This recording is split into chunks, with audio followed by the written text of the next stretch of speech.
nth term, nth term को हम किससे रिप्रेजेंट करते हैं? a सबस्क्रिप्ट n से, that is equal to b, ये गिवन है। क्लियर? एक और चीज लिख लेते हैं, ए एन जनरल टर्म का फॉर्मूला जो अभी मैंने आपसे पूछा वो क्या होता है? A r to the power n minus one, that is equal to b, ये गिवन है। तो ये दो चीजें अभी तक आपको गिवन है, फर्स्ट टर्म और ये वाला टर्म, ये गिवन है। ओके, आगे है क्वेश्चन, आगे क्वेश्चन है, and if capital p is product of n terms, and capital P is product of n terms, तो कैपिटल P ये n टर्म्स का प्रोडक्ट है, n टर्म्स का प्रोडक्ट है, means A1 into A2 into A3 into so on up to AN। Clear यहां तक सबको ये चीज? आगे क्या लिखा है? आगे लिखा है, then prove that to prove p square is equal to ab whole raised to power n, p square is equal to ab whole raised to power n। ये आज की क्लास का क्वेश्चन 1 है। ठीक है, तो आपको क्वेश्चन में फर्स्ट टर्म गिवन है जीपी का a है, nth टर्म गिवन है b है, nth टर्म मतलब a r to the power n minus 1 is b, और आपको product of n terms of GP given है, that is a1 into a2 into a3 up to an, उसको p से represent कर रहा है, आपको ये प्रूफ करना है। क्लियर क्वेश्चन यहां तक सबको? तो जो प्रूफ करना है उसके एलएचएस पे हम फोकस करते हैं पहले, लेफ्ट हैंड साइड पे। ओके, तो लेफ्ट हैंड साइड से स्टार्ट करते हैं लेना, एलएचएस इज इक्वल टू, ये हो गया पी स्क्वायर, पी मतलब product of n terms of GP, it means a1 into a2 into a3 and so on up to an whole square. यहां तक सबको क्लियर हो गया ना? अब a1 फर्स्ट टर्म क्वेश्चन में गिवन है, वो क्या है? a, a2 second term of GP क्या होता है? ar, तो ये क्या हो जाएगा? Into ar। a3 third term of GP क्या होगा? ar square. फोर्थ टर्म होगा ar cube and so on, और ये लास्ट टर्म वो क्या होगा? क्या होगा? a r to the power n minus one, और यहां पर क्या आ जाएगा? Whole square. क्लियर ये चीज? इसके बाद फर्दर नेक्स्ट स्टेप में देखो क्या होने वाला है। नेक्स्ट स्टेप में अगर आप a वाली टर्म्स को ऑब्जर्व करोगे तो a इंटू ए ऐसे कितने एज हैं इसमें? n टाइम्स a है, तो अगर a को n टाइम्स मल्टीप्लाई करेंगे तो क्या मिलेगा? a to the power n मिलेगा। अगर 2 को 3 टाइम्स मल्टीप्लाई करेंगे मतलब 2 क्यूब, अगर 2 को 5 टाइम्स मल्टीप्लाई करेंगे मतलब 2 रेज टू पावर 5, वैसे ही a को अगर n टाइम्स मल्टीप्लाई करेंगे तो ये क्या हो जाएगा? a to the power n। यही होगा। सबको समझ में आया कि नहीं ये चीज? या ये समझ लो सिंपल पावर ऐड हो जा रही, 1 प्लस 1 प्लस 1 पावर ऐड हो जाती है जब मल्टीप्लाई में होती है टर्म, तो 1 कितने बार ऐड होगा? n टाइम्स ऐड होगा, तो ये हो जाएगा। क्लियर ये चीज? r की पावर्स भी ऐड होंगी सिमिलरली, क्योंकि r वाली टर्म्स भी मल्टीप्लाई में है, तो इनटू r की पावर क्या क्या है? सबसे पहली पावर क्या है? 1, फिर उसके प्लस r की नेक्स्ट पावर क्या है? 2, फिर r की नेक्स्ट पावर क्या है? 3, ऐसा करते हुए ऐड होंगी, और कितनी पावर तक जाएगा वो? n माइनस 1 तक, और यहां पर क्या लिखा हुआ है? Whole square. क्या यहां तक समझ में आया सबको? ओके, नेक्स्ट स्टेप में ध्यान देना, ये a raise to power n as it is, r की जब ये पावर्स ऐड होंगी तो ये क्या बनेगा? ये क्या बनेगा मैं बताता हूं, सुनो इधर पे, सुन लो पहले कुछ, इसको यहीं पर छोड़ते हैं, कुछ बेसिक चीजें मैं एक बार रिकॉल कराता हूं। 1 plus 2 plus 3 plus so on up to n, ये एक्चुअल में क्या है? नेचुरल नंबर्स हैं, और कितने नेचुरल नंबर्स हैं इसमें? कितने natural number? n natural number. तो सम ऑफ n नेचुरल नंबर का सीधा फॉर्मूला होता है, वो फॉर्मूला एपी से डिराइव होता है। Sum of n terms of AP, SN का फॉर्मूला क्या होता है? n/2 a प्लस l, एक फॉर्मूला ये होता है। तो n मतलब क्या होता है? नंबर ऑफ टर्म्स, तो यहाँ नंबर ऑफ टर्म्स क्या है? n upon 2 a, first term क्या है यहाँ पर? 1, और लास्ट टर्म l मतलब लास्ट टर्म क्या है? ये n। तो Sn is equal to n/2 into n plus one. ये फॉर्मूला होता है sum of first n natural numbers का। अब अगर मैं बोलूं कि फर्स्ट दो नेचुरल नंबर का सम कितना होगा, तो आप एन के प्लेस पे क्या पुट कर दोगे, टू। तो ये कितना होगा बताओ, कितना होगा, टू पुट करोगे तो थ्री। तो देखो फर्स्ट दो नेचुरल नंबर का सम कितना आएगा, थ्री। अगर मैं पूछूंगा sum of first three natural number कितना होगा, तो आप एन के प्लेस पे क्या पुट कर दोगे, थ्री।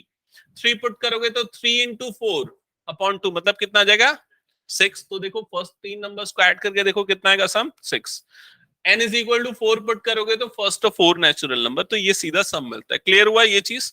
ये एज ए फॉर्मूला यूज होता है कई जगह पे, जो आगे इस चैप्टर में भी पढ़ा जाता है, सम ऑफ स्पेशल सीरीज के अंदर मैं पढ़ाऊंगा बाद में। ठीक है, अच्छा फिलहाल इस पे आते हैं कि यहां पर हम one plus two plus three ऐसा करते हुए कितने टर्म्स हैं, यहां पर कितने टर्म्स हैं, n माइनस वन टर्म्स हैं, क्योंकि यह वन से लेके कहां तक जा रहा है, वो n माइनस वन तक जा रहा है। क्लियर ये चीज। तो यहां पर उसका सम निकालने के लिए n को किससे रिप्लेस कर देंगे, n को किससे रिप्लेस कर देंगे, n रिप्लेस हो जाएगा n माइनस वन से। तो ये जो सम है एस एन माइनस वन, ये क्या बनेगा, n minus one into n minus one plus one upon two, ऐसा ही होगा। क्लियर ये चीज। तो ये प्लस वन और माइनस वन कट जाएगा, और एस एन माइनस वन की वैल्यू क्या आएगी, देख के बताओ, n into n minus one by two. Bracket open नहीं करता, वैसे ही रहने देता, यही आएगी। तो ये जो है इन सारी टर्म्स का सम हो जाएगा। क्लियर ये चीज। तो r टू दी पावर क्या मिलेगा, अब आपको क्या मिलेगा, r to the power n minus one upon two, यही मिलेगा। तो यहां पर आ जाएगा n into n minus one whole upon two और होल स्क्वायर, ये हो जाएगा एक्सप्रेशन। सबको क्लियर क्या यहां तक, ओके। अब देखो यहां पर ना मैं ब्रैकेट ओपन करता हूं, जब ब्रैकेट ओपन होगा वो जो पावर टू है वो सबसे मल्टीप्लाई होगी, तो ए की पावर क्या बन जाएगी, टू एन मल्टीप्लाई हो गया क्योंकि, और into r to the power क्या हो जाएगा, एन एन माइनस वन। कैसे, क्योंकि ब्रैकेट ओपन होगा, टू मल्टीप्लाई होगा, टू और टू कट जाएगा, यही होगा। क्लियर ये चीज। अच्छा अब ये ध्यान दो कि हमने अभी एलएचएस लेके सॉल्व किया, हमको क्या लाना है, हमको ये लाना है, आरएचएस के इक्वल लाना है। तो आरएचएस के इक्वल लाने के लिए अगर आप आरएचएस को ऑब्जर्व करोगे तो पूरे की पावर में क्या आना चाहिए, एन आना चाहिए। तो हम पूरे की पावर एन बना सकते हैं क्या, तो हाँ बना सकते हैं, क्योंकि यहां पर भी एन है और यहां पर भी क्या है, एन। तो हम क्या कर सकते हैं, इसको ऐसा लिख सकते हैं, ए स्क्वायर इंटू आर की पावर एन माइनस वन, और होल टू दी पावर क्या लिख सकते हैं, एन लिख सकते हैं। क्या ये चीज समझ में, लॉज ऑफ एक्सपोनेंट, जब ब्रैकेट ओपन होगा दोनों की पावर में एन एन मल्टीप्लाई हो जाएगा। क्लियर। अभी और क्या बच गया, देखो और क्या आना चाहिए, ए इंटू बी आना चाहिए। तो यहां पर अभी क्या आ रहा है, ए स्क्वायर आ रहा है, तो इस ए स्क्वायर को ए इंटू ए लिख सकते हैं, और होल टू दी पावर क्या हो गया यहाँ पर, एन माइनस वन और to the power n. Clear यहां तक का स्टेप। तो ये ए तो आ गया, अब क्या आना चाहिए, देखो बी आना चाहिए। तो ये जो पूरी टर्म है वो किसके इक्वल है, बी के इक्वल है। तो ये एक्सप्रेशन क्या हो जाएगी, a b whole to the power n. That's it. समझ में आया क्या ये चीज, हो गया प्रूफ। तू लेट से आया तो कैसे आएगा, ठीक है, जिनको समझ में आया जल्दी कंप्लीट करो। और तो यहाँ पर ध्यान दे, देख सबसे पहले क्या गिवन था क्वेश्चन में, फर्स्ट टर्म गिवन था, nth टर्म b है ये गिवन था, तो a n is equal to b लिखा। nth टर्म जनरल टर्म का formula a r to the power n minus one, और क्वेश्चन में ये गिवन है p जो है that is product of n terms of gp, तो a1 into a2 up to n, और ये प्रूफ करना है। तो जो प्रूफ करना है उसको यहाँ पर हमने लिख लिया LHS, p के प्लेस पे वैल्यू पुट की, a1 a2 a3, a1 a होगा, a2 ar, a3 ar square and so यहाँ तक। फिर उसके बाद देख क्या किया, पावर को सेपरेट किया, तो पावर में 2n मल्टीप्लाई होगा, यहाँ पर 2 मल्टीप्लाई होगा। अरे ऐसा हमने पढ़ा है ना, देख a b whole to the power अगर m है, तो a की पावर m इंटू बी की पावर m, तो इसीलिए जो पावर जो है दोनों से मल्टीप्लाई होगी, दोनों की पावर से। ठीक है, अभी आगे बन, ठीक है, ठीक है, क्लियर।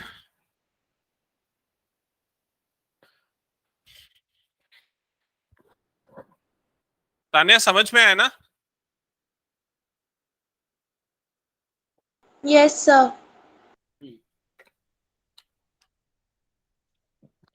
ओके नेक्स्ट क्वेश्चन लेते हैं। हाँ, a r to the power n minus one. Okay,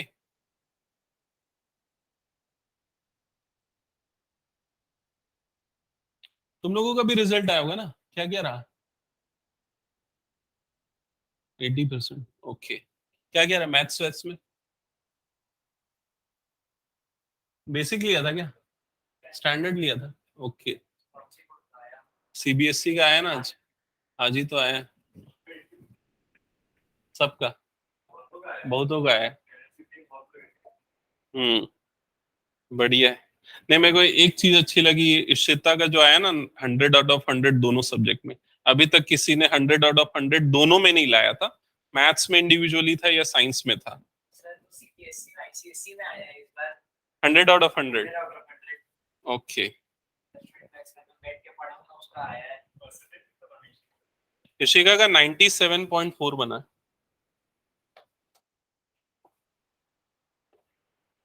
ठीक है, चलो नेक्स्ट क्वेश्चन करते हैं। क्वेश्चन नंबर, ये क्वेश्चन मैं स्टेट कर रहा हूं, आप सुनना, ठीक है? Show that the ratio of sum of first n terms of GP to the sum of terms from, फिर से बोलो, show that the ratio of sum of first n terms of GP, ratio of sum of first n terms of GP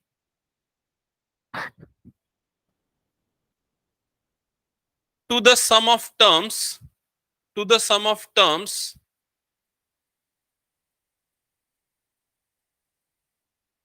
from n plus 1, from n plus 1 to 2n, from n plus 1 to 2n, to 2n terms, to 2n terms is 1 upon r to the power n, 1 upon r to the power n। तो आपको क्या show करना है यहां पर? पहले वो question को पढ़ के समझो।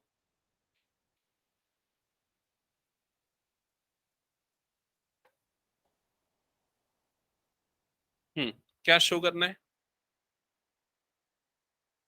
Ratio of sum of n terms of GP to the sum of n plus 1 to 2n terms of GP is 1 upon r to the power n। ये प्रूफ करना है। क्लियर ये चीज? तो एक जीपी में, इस जीपी में जिसके बारे में वो बात कर रहा है, उसमें टर्म्स कितनी है? देखो, A1, A2, A3 and so on, ऐसा करते हुए AN, ये n टर्म्स हो गई। इसके बाद जो टर्म आएगी वो क्या होगी? AN+1, फिर क्या आएगा? AN+2, ऐसा करते हुए उसके बाद कहां तक जाएगा? A2n तक। समझ में आ रहा है ये चीज? इंफिनिटी नहीं, उसमें किसका रेशियो बोला? सम ऑफ फर्स्ट n टर्म्स और n+1 से लेके 2n, मतलब कि ये टर्म्स का सम, यहां से यहां तक की टर्म्स का सम, ठीक है? और यहां से यहां तक की टर्म्स का सम, इनका जो रेशियो है वो आपको प्रूफ करना है। क्या होगा? 1 upon r to the power n होगा। क्लियर हुआ ये चीज सबको? So sum of these terms plus sum of these upon sum of these terms is equal to 1 upon r to the power n। Clear? Okay. अब इस वाले सम को हम किससे रिप्रेजेंट करेंगे? किससे रिप्रेजेंट करेंगे? 1 से लेके n टर्म के सम को Sn से कर सकते हैं। सिंपल है, बिकॉज Sn आपको क्या देता है? Sum of n terms of, sum of n terms of जो भी है, जीपी है या एपी है तो एपी, Sn। ये वाले सम को किससे रिप्रेजेंट करेंगे बताओ? S2n गलत हो जाएगा, क्योंकि S2n का मतलब क्या होगा? 1 से लेके 2n तक का सम। लेकिन हमको कहां से कहां तक का चाहिए? n+1 से 2n तक का। करेक्ट। ये क्या होगा? S2n minus Sn। समझ में आया कि नहीं ये चीज सबको? S2n minus Sn। एक बार बताओ, नहीं तो मैं फिर से क्लियर करता हूं। क्लियर हो गया अदिति? हम्म। तो Sn upon S2n minus Sn, that is equal to 1 upon r to the power n। ये आपको प्रूफ करना है। क्वेश्चन सबको समझ में आ गया ये चीज? ओके। अब ये कैसे प्रूफ करेंगे वो समझना। ये पूरा टू प्रूफ वाला पार्ट है ना, ये है टू प्रूफ, ठीक है? अब प्रूव करने के लिए हम स्टार्ट करते हैं, प्रूफ करने के लिए हम स्टार्ट करते हैं। सबसे पहले हम ये जो LHS है उसी को लेके सॉल्व करेंगे। LHS लेके सॉल्व करने के पहले ये समझते हैं कि SN का फॉर्मूला क्या होता है। क्या होता है? A R⁴ R-1।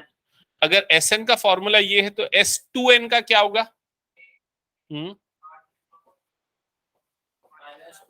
-1/R-1।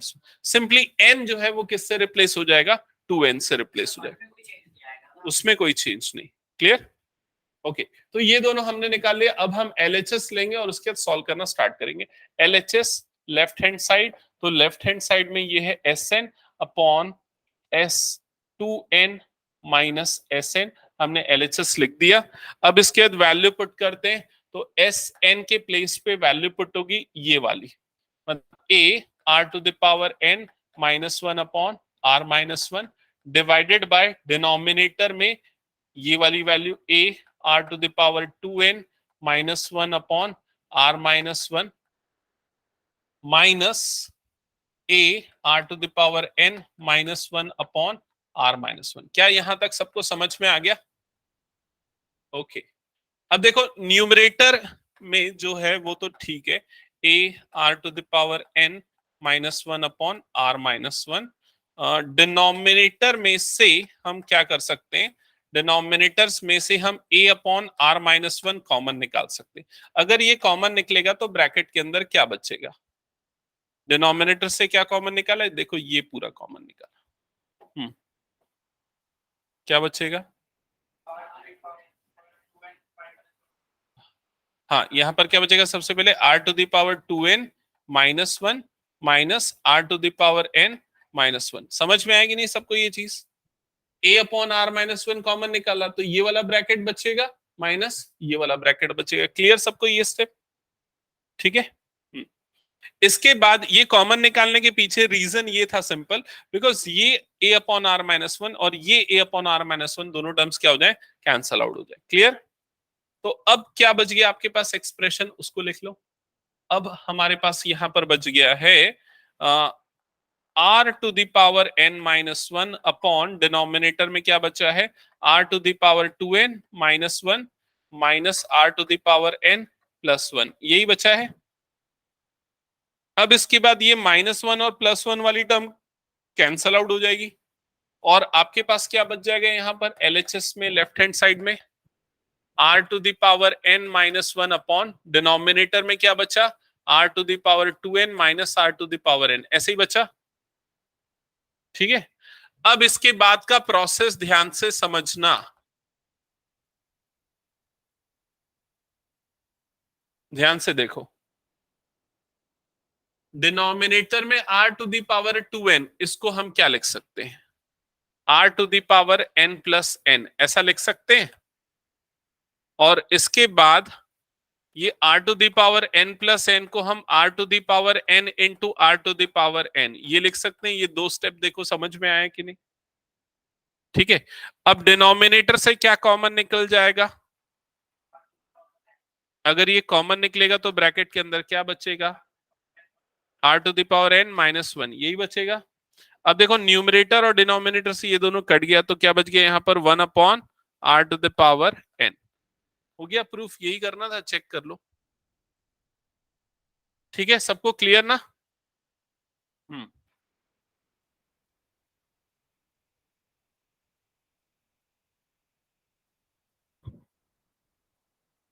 Next question देता हूं मैं, ये हो गया तो फिर नेक्स्ट क्वेश्चन देखना। लाया क्या? अच्छा यही वाली बुक है ना?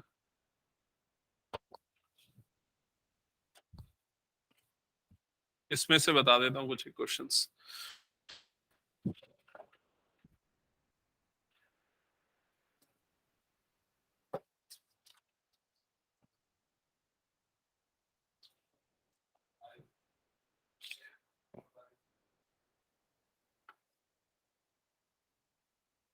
ओके नेक्स्ट क्वेश्चन एक नोट करो, नेक्स्ट क्वेश्चन दे रहा हूं। ये क्वेश्चन आई थिंक आप लोग बना सकते हो। insert two numbers,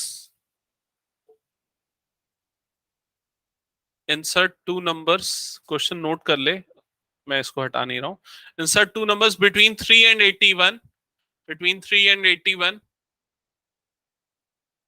so that resulting sequence form a GP, so that resulting sequence form a GP।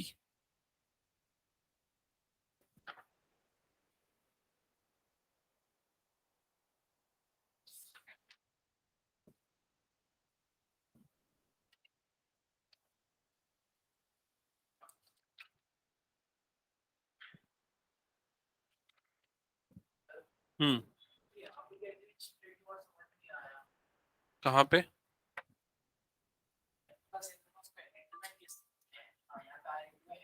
Power add होती है ना। अरे पावर को थोड़ी मल्टीप्लाई में की, जैसे ये होता है ना ऐसा, a to the power m into a to the power n, तो वो क्या होता है, a to the power m plus n होता है ना। तो मैंने इसको ऐसे ब्रेक किया है, आर की पावर एन इंटू आर की पावर एन, पावर ऐड हो जाती है ना, r to the power n plus n. ठीक है, जैसे टू की पावर फोर है तो उसको हम ऐसे लिख सकते हैं ना, two square into two square लिख सकते हैं ना। तो बस वही किया है मैंने। चलो ये क्वेश्चन बना गया जो अभी मैंने दिया। हाँ बस इतना ही है, क्वेश्चन पूरा बोला ना मैंने। Insert two numbers between 3 and 81 so that resulting sequence form a GP. बस, तो दो नंबर्स ऐसे डालने कि ये जीपी बन जाए। हिंट चाहिए क्या? हाँ, फर्स्ट नंबर क्या है, फर्स्ट टर्म क्या है जीपी का, ए, ए इज इक्वल टू क्या हो गया 3। और अगर दो नंबर इंसर्ट कर देंगे तो जो 81 है वो कौन से नंबर की टर्म हो जाएगी, ए इज इक्वल टू 3। हाँ, फोर्थ टर्म हो जाएगी, फोर्थ टर्म क्या हो जाएगी 81। समझ में आया कि नहीं? So small a is equal to 3 and a four is equal to 81। Hmm, हाँ correct, correct. A four general term, a four का फॉर्मूला क्या होता है, देखो जनरल टर्म का formula a n is equal to होता है a r to the power n minus one. तो fourth term a four is equal to क्या होगा, a r to the power three, ऐसा ही होगा। तो एक्चुअली आपको a r to the power three given है, कितना गिवन है 81, और ए की वैल्यू तो थ्री है, तो ए की जगह पे थ्री रखो जिससे आपको आर मिल जाएगा। समझ में आया कि नहीं? Yes correct. बाकी लोग भी कंप्लीट करो। तान्या बन गया?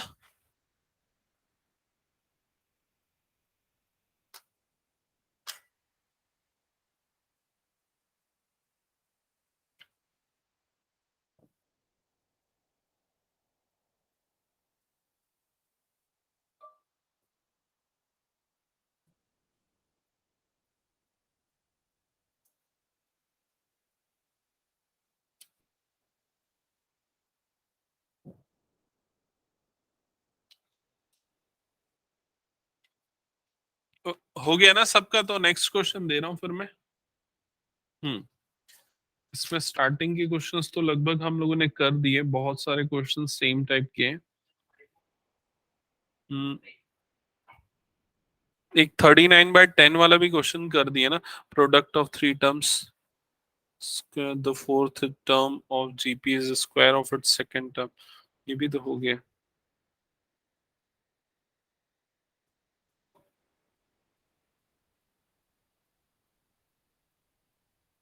ये क्वेश्चन एक अच्छा है, ये दे रहा हूं, ठीक है, क्वेश्चन नोट करना। क्वेश्चन है, three numbers are in AP, three numbers are in AP and their sum is 15, and their sum is 15, 15, 1 5, 15, full stop. If 1, if 1 comma 4 and 19 and 19 are added to these numbers respectively, are added to these numbers respectively, the resulting numbers are in GP. The resulting numbers are in GP. Find the numbers. Find the numbers. ये questions बनाओ तुम लोग। हाँ, AP के time arithmetic mean बताया था, geometric mean है वो कोई बड़ी चीज नहीं है, कोई दो नंबर है तो दोनों के प्रोडक्ट का रूट ज्योमेट्रिक मीन है। ओके। हम्म। ये क्वेश्चन सॉल्व करो पहले जो अभी मैंने दिया है।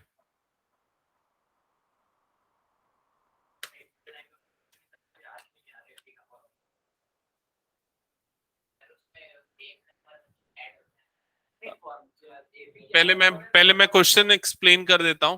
Sum of three terms in AP is 15, so let the three terms of AP is a1, नहीं अभी a1 plus a2 plus a3 ऐसा ले रहा हूं, दैट इज इक्वल टू 15, ये गिवन है। और उसके बाद क्या गिवन है, if 1 4 and 19 are added to the numbers it form a GP.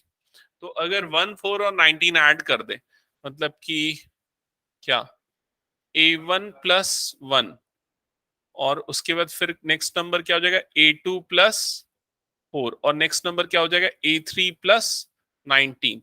तो ये क्या फॉर्म करेगा, ये फॉर्म करेगा GP according to question. Okay. तो आपको आपको इसकी टर्म्स फाइंड आउट करनी, जीपी की टर्म्स फाइंड आउट करनी। क्वेश्चन क्लियर यहां तक सबको? तो सबसे पहले हम कैसे स्टार्ट करेंगे, हम एपी की जो टर्म्स हैं उनको क्या लेंगे, हाँ, तो वो याद है, एपी में कॉमन डिफरेंस होता है एक्चुअली। फर्स्ट टर्म अगर ए है तो सेकंड टर्म क्या होती है, a plus D. Third term क्या होती है, a plus two D. But उस अप्रोच से जाएंगे ना तो प्रॉब्लम हो सकती है, क्योंकि हमको डी निकालने में दिक्कत जाएगी। समझ रहे हो ना? तो हम क्या करेंगे, जो फर्स्ट टर्म है a1, उसको एक्चुअल में हम a न लेके a माइनस डी कंसिडर करेंगे। सेकेंड टर्म a2 जो है उसको हम क्या लेंगे, a। और थर्ड टर्म a3 जो है उसको हम क्या लेंगे, a प्लस डी। याद है मैंने एक बार ऐसा r वाले केसेस में भी बताया था। ऐसा करने से क्या होता है, जब भी आपको सम गिवन होता है ना तो आपको इजीली वो d और माइनस डी वाली टर्म कैंसल आउट हो जाती है। ठीक है। किसको किसको समझ में नहीं आया, नहीं आया चैतन्य? अदिति नहीं आया। हाँ। तो देखो क्या होता है, जब भी ऑड टर्म्स जीपी एपी में है ये गिवन होता है और उनका सम गिवन होता है, तब हम जो मिडिल टर्म है उसको ए ले लेंगे और उसके पहले वाली टर्म को माइनस डी और plus d. Still common difference क्या आएगा, अगर a two minus a one निकालोगे, a two minus a one, तो वो क्या होगा, a minus of a minus d, ऐसा ही होगा। A two minus a one, bracket open होगा, plus a minus a cut जाएगा, माइनस माइनस क्या आ जाएगा, plus d. A three minus a two अगर निकालोगे तो ए थ्री थर्ड टर्म क्या है, a plus d, minus a two second term क्या है, ए, ब्रैकेट ओपन होगा, ये दोनों कैंसल आउट हो जाएगा, क्या आ जाएगा, डी। क्लियर? तो ऐसा लेने से ना एडवांटेज ये होता है कि जब सम में हम पुट करते हैं तो ये दोनों टर्म्स कैंसल आउट हो जाती है और ए इजीली मिल जाता है। ठीक है।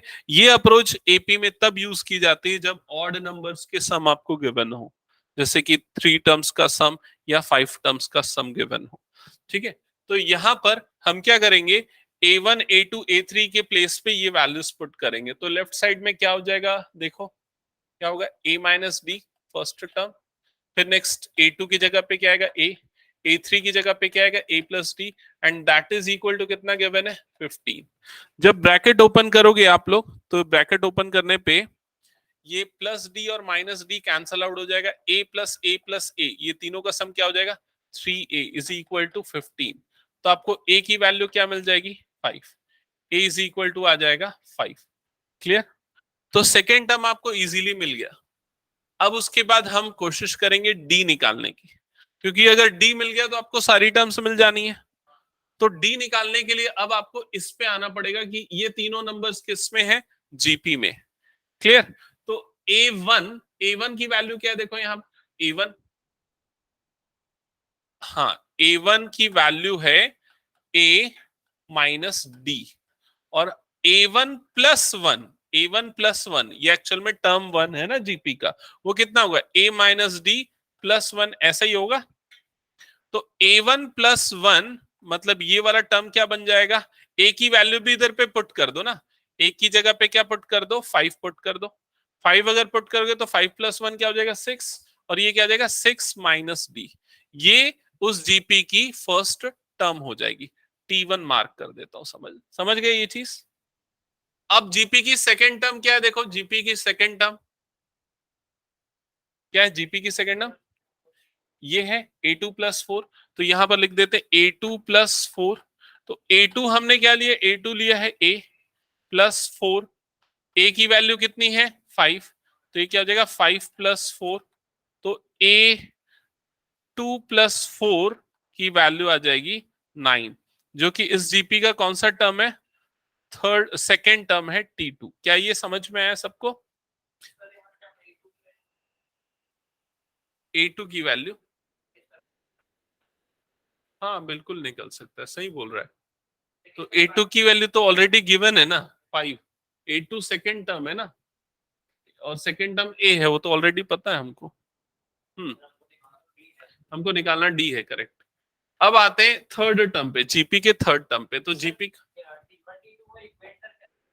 हम्म, रुक जा, अभी थर्ड टर्म पे आते हैं। तो थर्ड टर्म हमने क्या लिया यहाँ पर, ए, जीपी का थर्ड टर्म बोल रहा हूँ ना, A3 + 19। तो ये हो गया A3 + 19। A3 की वैल्यू क्या है, A3 की वैल्यू है A + D + 19। ठीक है, और अब ए की जगह पे रख दो 5 प्लस डी के प्लेस पे, तो डी आएगा प्लस क्या हो जाएगा 19। तो ये सम कितना आ जाएगा 24 + D। ये क्या आ गया एक्चुअली आपका T3, टर्म 3। क्लियर हुआ क्या यहां तक सबको? अब ये T1 T2 T3 ये जो तीनों टर्म्स है, ये तीनों टर्म्स किस में है, जीपी में है। तो जीपी में अगर कोई तीन टर्म्स होते हैं तो क्या होता है, कॉमन रेशियो सेम होता है। मतलब कि T1/T2 का रेशियो, T2/T1 का ratio is equal to D3/T2 का रेशियो। रेशियो सेम आएगा। अदिति समझ में आ रहा है ना? तो यहां पर अब हम वैल्यू पुट करते हैं। T2 के प्लेस पे आ जाएगा 9 अपॉन T1 के प्लेस पे आएगा 6 - D is equal to T3 के प्लेस पे आएगा 24 + D डिवाइडेड बाय T2 के प्लेस पे अगेन आएगा 9। क्रॉस मल्टीप्लाई कर दो, ये वाली टर्म इधर, ये वाली टर्म इधर। इसके बाद आप लोग सॉल्व कर सकते हो, कर सकते हो ना? सॉल्व करो, मैं नेक्स्ट क्वेश्चन सेलेक्ट करता हूं।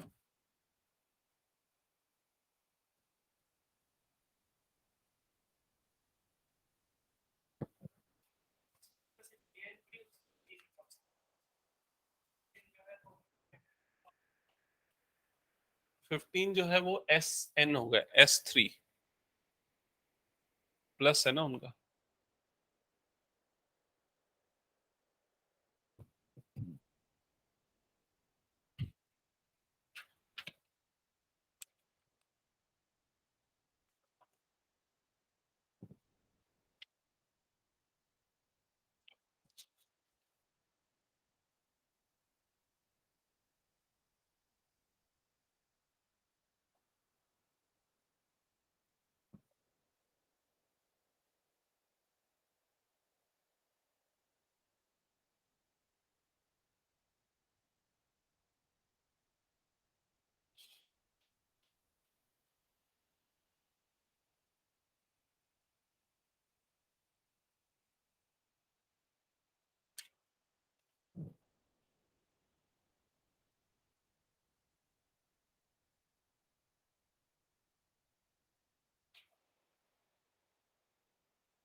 क्या आ रही है?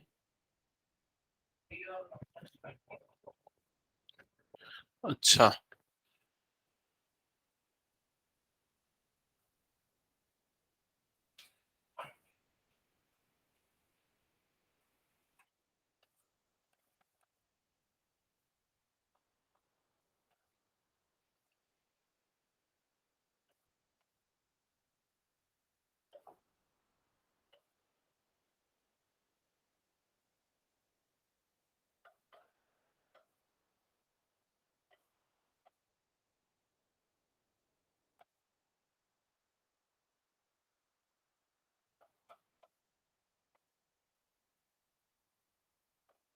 क्या रही है इक्वेशन, क्या रही है?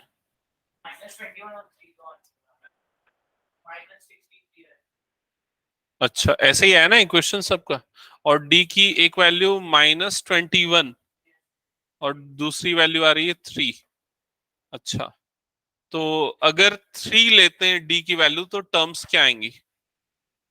T1, टर्म वन क्या आ जाएगा? Term one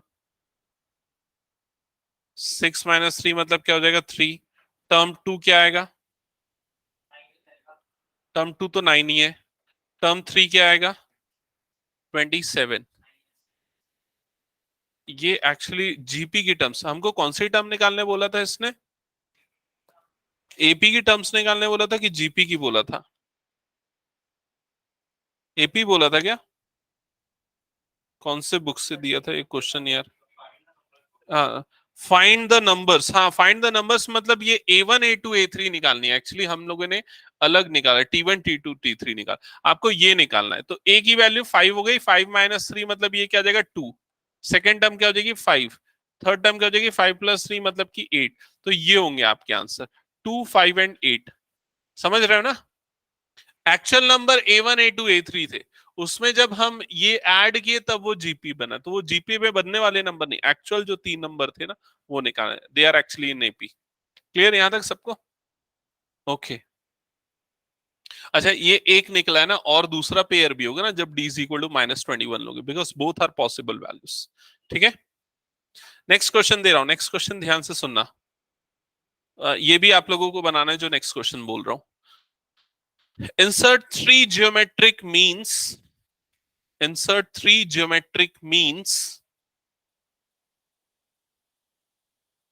between 1 and 256. Between 1 and 256. Geometric means, हाँ, ज्योमेट्रिक मीन एक्चुअली कुछ नहीं होता है। मतलब थ्री ज्योमेट्रिक मीन मतलब 3 ऐसे नंबर्स कि ये तीनों, ये पूरे सीक्वेंस किस में हो जाए? जीपी में हो जाए। जैसा मैंने अभी थोड़ी देर पहले क्वेश्चन दिया था ना, insert 2 numbers so that resulting sequence form a GP. So actually आपको इनके बीच में 3 नंबर्स इंसर्ट करने हैं। Suppose A2 A3 A4, suppose ये 3 नंबर्स आपने इंसर्ट किए और उसके बाद ये रिजल्टिंग सीक्वेंस क्या बन गया? जीपी बन गया। तो इन तीनों को हम क्या बोलेंगे? ज्योमेट्रिक मीन बोल देंगे इनका। समझ में आया ये चीज? तो ज्योमेट्रिक मीन कुछ नहीं है, उनके बीच में आने वाले वो नंबर्स हैं जिसके कारण ये पूरे के पूरे क्या बन जाए? जीपी बन जाए। Yes, yes. एक और चीज मैं बताऊंगा ज्योमेट्रिक मीन निकालने का एक फॉर्मूला। पहले इसको बनाओ फिर मैं शॉर्टकट बताऊंगा। यस, कैसे निकलेगा? आप सबसे पहले फर्स्ट टर्म इसको ले लोगे, small a is equal to क्या हो गया? 1, फर्स्ट टर्म। ठीक है, second term, third term, fourth term, ये कौन सा टर्म है? Fifth term. फिफ्थ टर्म मतलब A5 इज इक्वल टू क्या हो गया? 256। Okay, fifth term general term का फॉर्मूला क्या हो गया? A5 a r⁴ that is equal to 256। Okay, a की जगह पे 1 रखेंगे, r⁴ इज इक्वल टू 256। 256 को हम क्या लिख सकते हैं? 8⁴ ये लिखाएगा, जिससे आपको r की वैल्यू मिल जाएगी। क्या मिल जाएगी? r की वैल्यू 8 मिल जाएगी। क्या ये समझ में आया सबको? अब r की वैल्यू 8 मिल गई ना, r की वैल्यू को मल्टीप्लाई करते जाओ इससे। तो 1 से मल्टीप्लाई करोगे r की वैल्यू को तो क्या आ जाएगा? 8। फिर 8 से मल्टीप्लाई कर दो तो क्या हो जाएगा? 64।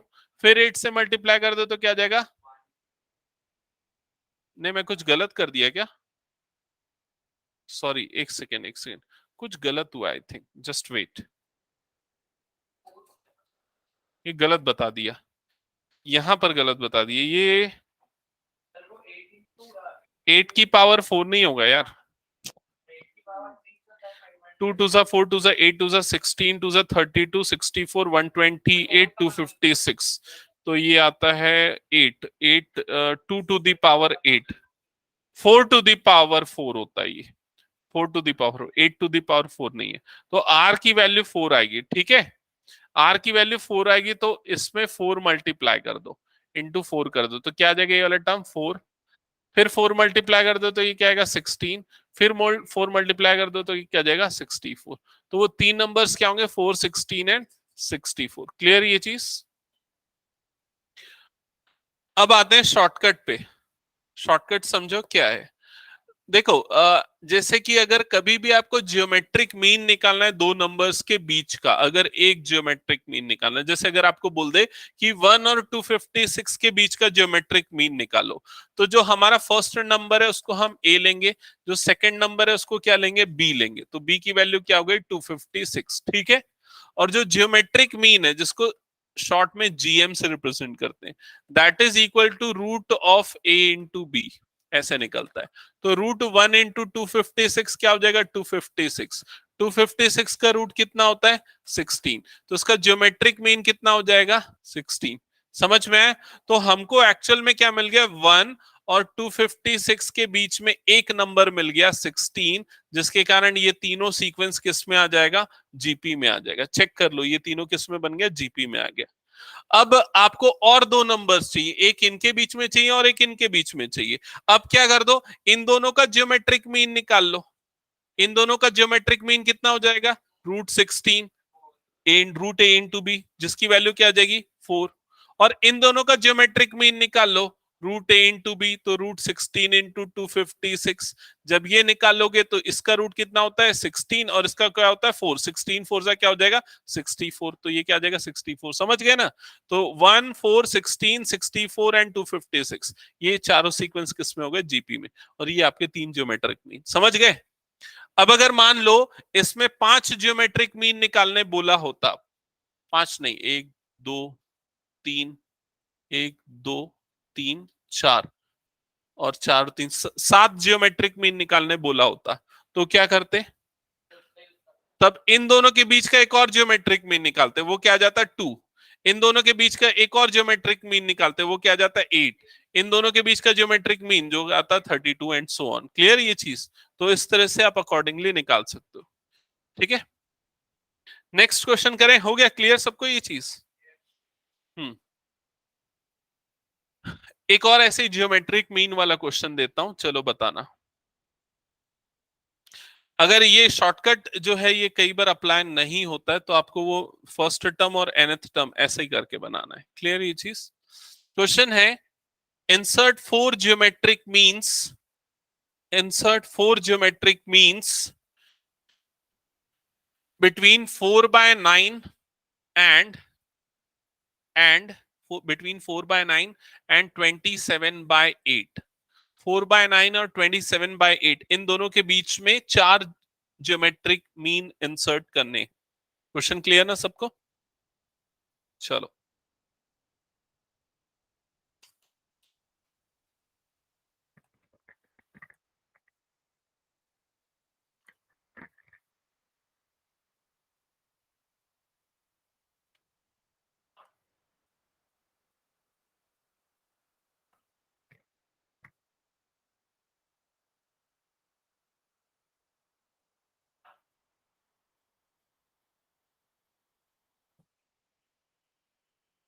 तानिया क्वेश्चन बना रहे हो ना? Yes sir. अच्छा, कैमरा ऑफ है इसलिए मुझे पता नहीं चल रहा है। नो सर, बना रही। हम्म।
हो गया?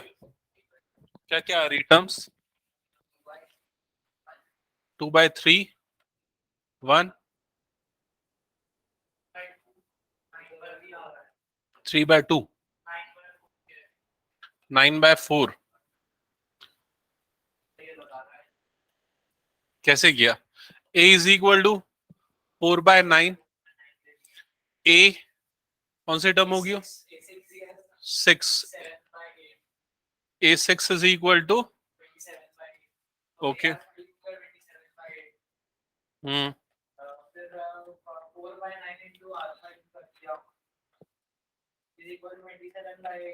हम्म,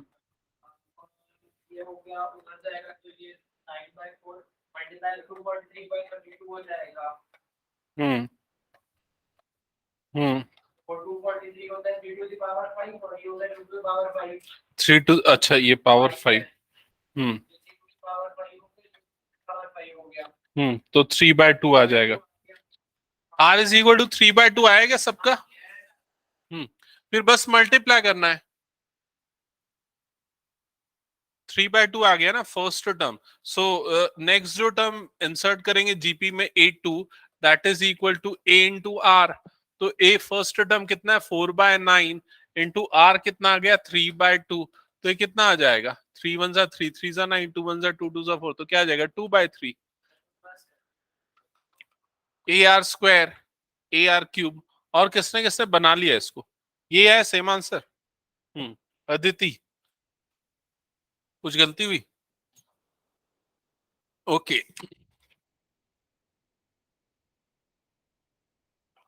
एक और एएमजीएम पे एक क्वेश्चन बड़ा थोड़ा सा ट्रिकी है। मैं बता रहा हूँ, दोनों बुक्स में, दोनों तीनों बुक्स में even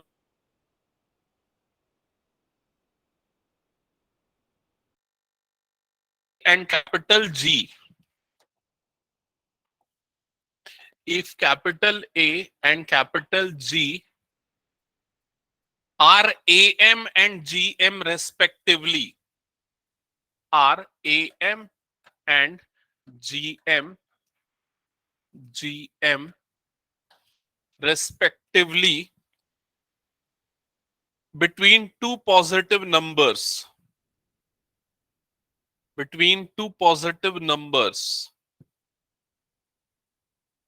then prove that numbers are a plus minus root over a plus g into a minus g।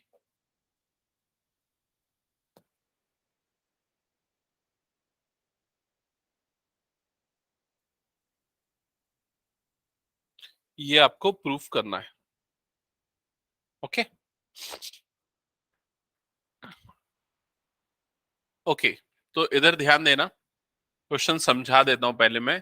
Capital A क्या रिप्रेजेंट कर रहा है? Arithmetic mean. अर्थमेटिक मीन क्या होता है? क्या होता है? अगर कोई दो नंबर्स हैं, सपोज 10 और 20, तो अर्थमेटिक मीन क्या होगा उनका? 15, मतलब एवरेज होता है, कोई भी दो नंबर्स का एवरेज। तो यहाँ पर कैपिटल ए एक्चुअल में क्या है? a plus b/2। यहाँ पर a और b वो दो नंबर्स है और कैपिटल ए उन दोनों का एवरेज है। क्लियर? कैपिटल जी उन दोनों का ज्योमेट्रिक मीन है। तो मैंने ज्योमेट्रिक मीन निकालना बताया ना, कैसे करते हैं? Root a b. तो कैपिटल जी की वैल्यू क्या है? रूट ए बी है। ठीक है, तो आपको प्रूफ करना है कि वो जो दो नंबर्स हैं ए एंड बी, वो दो नंबर्स क्या होंगे? ये होंगे, इस फॉर्म में रिप्रेजेंट किए जा सकते। ये आपको लिखना है, रिप्रेजेंट करना है, एक्सप्लेन करना है। क्लियर? प्रूफ करना है। तो जो प्रूफ करना है, जो पार्ट है, उसको लेके चलते हैं। यहां पर क्या लिखा हुआ है? A, capital a plus minus root of a plus g into a minus g, ऐसा हो गया। अब इसके बाद फर्दर ये हो जाएगा capital a plus minus root of, root के अंदर क्या हो जाएगा? a² माइनस g², यही होगा। a² माइनस b² की आइडेंटिटी अप्लाई की। अब फर्दर नेक्स्ट स्टेप में समझना, यहां पर ये हो गया a प्लस माइनस, अच्छा इसके बाद क्या? इसके बाद वैल्यू ही पुट कर देते ना। a की वैल्यू क्या है? a की वैल्यू है a plus b/2। Plus minus root over a square, मतलब क्या हो जाएगा ए प्लस बी बाय 2 का होल स्क्वायर, माइनस जी, जी की वैल्यू क्या है रूट ए बी, और इसमें इसका क्या आ जाएगा होल स्क्वायर। समझ में आया यहां तक? फर्दर नेक्स्ट स्टेप में ये a plus b by 2 as it is, बीच में आ गया plus minus root over, root के अंदर क्या होगा ये a प्लस बी का whole square divided by 4 minus a b upon 1। क्या ये स्टेप क्लियर सबको? नेक्स्ट स्टेप, रूट के अंदर वाली टर्म ही सिंप्लीफाई कर रहा है, बाकी तो जैसा है वैसे ही लिख रहा हूं। रूट के अंदर एलसीएम ले लेते हैं, तो एलसीएम क्या आ जाएगा 4, ठीक है, और यहां पर ये क्या हो जाएगा -4ab, ऐसा बनेगा। अच्छा, इसमें एक चीज ये ध्यान देना कि मैं यहाँ पर इस वाली टर्म को एक्सपांड कर दे रहा हूं ना, a plus b whole square, तो क्या बन जाएगा a square plus b square plus 2ab। Clear यहां तक का step? Further a plus b by 2 वाला term as it is, plus minus root over क्या बन जाएगा, ब्रैकेट ओपन करेंगे तो क्या बनेगा बताओ? करेक्ट, ये +2ab और ये -4ab, ये दोनों सब्सट्रैक्ट कहोगे क्या बन जाएगा -2ab। समझ में आया क्या ये चीज सबको? तो ये बनेगा ए स्क्वायर प्लस बी स्क्वायर और यहां पर आ जाएगा -2ab। ये किसका फॉर्मूला होता है? Correct, correct. तो रूट के अंदर में क्या आ जाएगा a माइनस बी का होल स्क्वायर डिवाइडेड बाय 4 को क्या लिख सकते हैं 2 स्क्वायर। फर्दर नेक्स्ट स्टेप में क्या होगा, दोनों टर्म्स रूट से बाहर आ जाएंगी, तो यहां पर ये हो गया a प्लस बी बाय 2, ये बीच में प्लस माइनस है ना, तो plus minus a minus b by 2, ऐसा ही होगा। एक बार पॉजिटिव लेंगे एक बार नेगेटिव लेंगे तो दो पॉसिबल वैल्यूज मिलेंगी। जब हम पॉजिटिव लेंगे तो वो क्या आ जाएगा a plus b upon 2 plus a minus b upon 2। उस केस में ये क्या आ जाएगा a plus b plus a minus b, ये दोनों कट गया तो क्या आ जाएगा 2a अपॉन 2, मतलब क्या आ गया a। क्लियर हुआ ये चीज? जब दूसरे बार हम नेगेटिव लेंगे तो क्या होगा ये a plus b upon 2 minus a minus b upon 2। जब एलसीएम आएगा 2 तो ये हो जाएगा a plus b minus a minus b, bracket open होगा तो a plus b minus a minus a plus b, ये a वाला टर्म कट जाएगा 2b अपॉन 2, 2 कटा तो आंसर क्या आ जाएगा b। दैट्स इट, हो गया प्रूफ। समझ में आ गया ना सबको? ठीक है, सो आज की क्लास यहीं पर स्टॉप करते हैं, नेक्स्ट क्लास में हम कंटिन्यू करेंगे।